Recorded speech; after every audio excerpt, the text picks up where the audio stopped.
Hello, my friends. Today I want to talk about what this time could teach us about our work. Obviously, the variation in what each of us do for work is enormous. But for many of us, I suspect this time could be illuminating some important things. For example, if you didn't like your job before, you might now realize that you actually hate it. It's possible that before, you had enough things around your work that made it bearable. Colleagues you enjoyed, or travel to cool places, whatever. But now, you're left with just the work.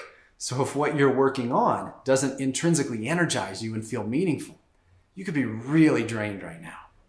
Or maybe you had a super toxic work environment, or didn't like your coworkers all that much, in which case you could actually be much happier now. Both of these things are red flags. They're telling you something important about your work. This health situation, it hasn't really changed our jobs, but it is likely exposing some things that we're hiding inside them. Likewise, the pandemic isn't changing any of our company's cultures either.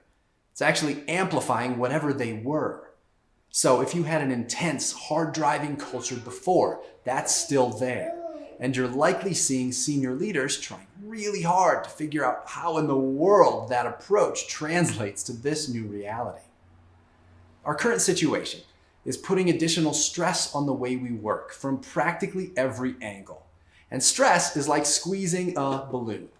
The same balloon is still there, but now we're seeing the sides stretched thin and on the precarious edge of an explosion. Put another way, the kind of tension we're in stretches us to even more extreme versions of what was already there. And just like the balloon, this pressure makes everything more translucent, so it's easier to see what's under the surface, whether it's good or bad.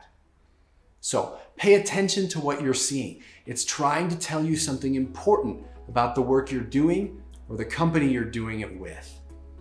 See you next time.